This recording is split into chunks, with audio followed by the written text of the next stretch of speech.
It's like covered in bruises. Like, look at me. I got buck wild in Bali. I was there like a week before here. You're right. And like on and off the scooters, like pissed every night. Like, you bruise so easily. Like I was with Lucy. That does happen when you're smashed. Am I the only one who's wondering why Lauren was cast for this show? Lauren doesn't seem serious. She really doesn't. And the audacity to criticize someone for being so nice, I don't get. If she had been matched with someone like Harrison, I wonder if she would have been happy. This shows that she doesn't have the emotional depth or emotional maturity to be getting married. Anyway, I digress. Hi there, thanks for stopping by. It's Valerie. Welcome to my channel. If you're new here, don't forget to subscribe. Click the like button and turn on the notification bell for when I upload new videos. In this episode, I'll be reviewing Married at First Sight Australia, Season 11, Episode 5. Hi everyone, I'm so sorry I haven't been able to do any of my reviews just because I haven't had access to the internet where I've been, but now I should be back online.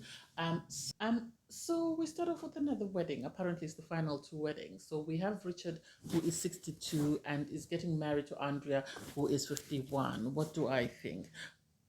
All I got was, it's a much more mature couple. Obviously, they're both divorced.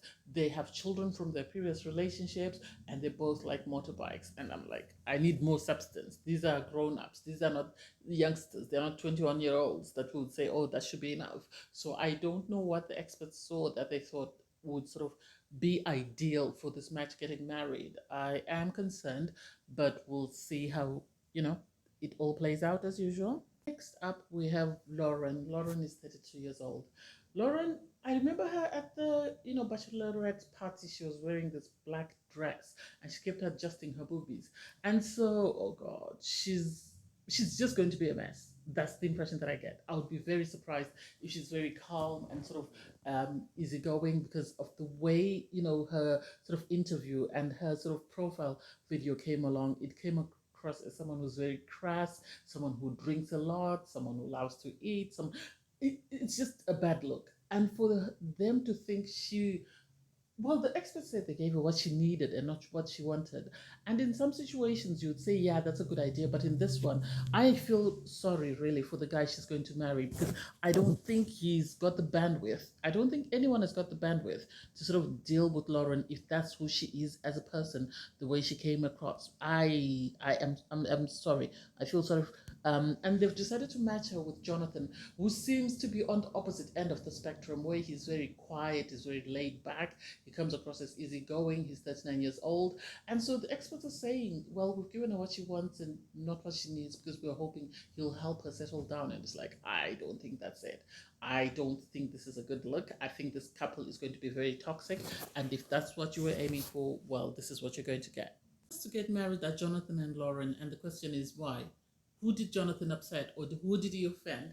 No one deserves to be matched with someone like Lauren, unless she changes later. She might surprise us, because you have Jonathan wake up early, he exercises, he gets ready for his wedding, he's there on time. And then you have Lauren on the opposite end. She has to be woken up by the producers because she's overslept. She's very disorganized. They show her drinking, and then she asks her friend, while she's dressed in a wedding gown, to put tanning cream on her, and it's like, this is not the right time to go to her wedding. She forgets her bouquet, has to stop and pick up some wildflowers, and also at the same time the car wouldn't leave the courtyard for the hotel she stayed in. I don't know why they even bothered to proceed. I think they should have just stopped at that, because Mother Nature was trying to tell them something to say stop, and they carried on. And then you have Jonathan's sister say they're very protective as a family. And so to see the way Lauren was late to the wedding, and then she arrived, and the things she was saying and doing, you could tell they were not happy. They were not happy at all. The sister in particular is not happy, because she's sort of, I hear her and I understand where she's coming from, because Lauren came across as very crass, as very disorganized, as very unbothered by the fact that she's getting married. And she was right to say she looks like a party girl. Well, with the way she was drinking, I don't think she's as prepared for marriage as Jonathan is. And she says she wants someone to help sort of calm her down. And it's like, why should somebody else calm you down? You need to calm yourself down. You don't need someone to calm you down. You're not a small little child. Oh my God, I feel sorry for him. Anyway, they get married, and you could still see the sister side-eyeing Lauren, and she knows, I think she's going to have words with her at the reception if Lauren carries on the way she's been carrying on. And unless she tones down, I don't see them lasting. Is it just me, or does anybody else need the producers to stop asking this man to talk about his age? We've heard about his age enough. It's time to move on. We don't need to keep going on and on about Richard's age. That's good enough. Anyway, Richard and Andrea are the next couple to get married. And she's very spiritual. He's all about himself and, his motorbike. He's got a loving daughter. So when he walks down the aisle, obviously, the mother had sort of, Andrea had said to her daughter, if you call him dad, I'll give you $20. So she obviously called him stepdad, and he took it like a champ. He didn't seem phased. He didn't seem anxious. I like the fact that Andrea's family were very happy as soon as they saw Richard, because they felt he was the man she needed. So that I loved. And the fact that the producers had him come on this motorbike didn't make sense to me. It did not make any sense. It was too much. They were a bit too much, because they know that Andrea wants someone who loves motorbikes and stuff. And so to have this man coming on a motorbike didn't make sense. But hey, it is what it is. Her family seemed to appreciate it. Andrea, on her part, when she walked down the aisle, obviously she had a sort of a mini panic attack, but then she walked down the aisle and sort of, you could see how happy she was to see who Richard is. And they seemed to be in a very good place, which I love for them.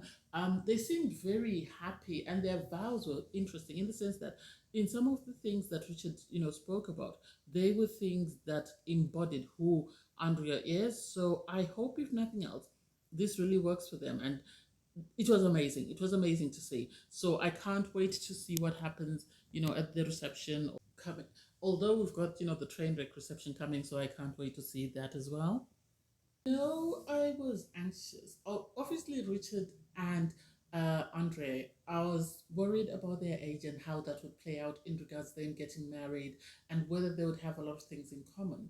And so to see them at their reception, how excited they were, how happy their children were, and the fact that they involved their children in the conversations they were having with their new spouse, I found it very endearing. And I think that sort of bonded them as a couple. And I think the children had a lot of respect for their parents, because you had Richard's daughter with, Andrea's daughter as well, and you could see that they were both excited that their parents were happy.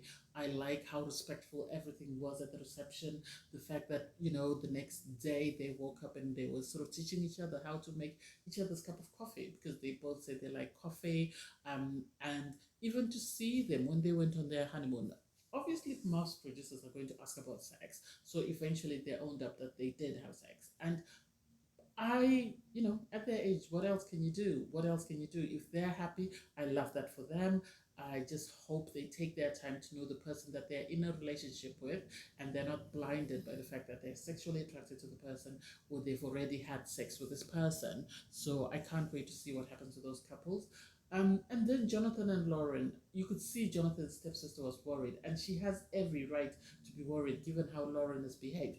Lauren has been disrespectful. She said she wanted to push the boundaries to see how far she could push them, and not trigger, Jonathan. And so I wish the sister just pulled Jonathan aside and just had a conversation with him. I wish she had called it off immediately. I wish she had called it off immediately, because nobody was to go through such a train wreck. The way she was dancing, the way she was bragging about being in Bali and drinking alcohol till I don't know what time of the day, that was inappropriate. And she seemed to do everything and say everything to try and trigger a response. I have a feeling she just came on the show just to have a wedding and just to be on TV, and that was it. I wouldn't be surprised if she's already left, because apparently there's a couple that leaves in the next episode who calls it quits, and I can't wait for her to leave, because I don't think anybody deserves to be paired up with someone like Lauren. I think the producers did it for the drama, but I don't know whether they took into consideration that there is somebody else, whose feelings are involved. I'm sorry if you can hear any noise in the background. And then so for them to wake up the morning at the honeymoon, and for Lauren to start complaining about the fact that, oh, he's too nice, and it's like, what did you want? Did you want someone who whacks you upside the head? Did you want someone who's did you want someone who's disrespectful, someone who's derogatory, someone who emotionally and psychologically abuse you? What exactly did you want? I didn't like that. I was very disappointed and I was very upset. and I really can't wait, for them to get divorced. I've never wanted a couple to get more divorced sooner than I want Jonathan and Lauren, because I think Jonathan deserves his peace and he doesn't deserve to put up with any more of this. But anyway, I digress. Thanks guys for watching. Please don't forget to like, share, comment and subscribe, and click the link in my video to watch my review from episode 4. Bye guys.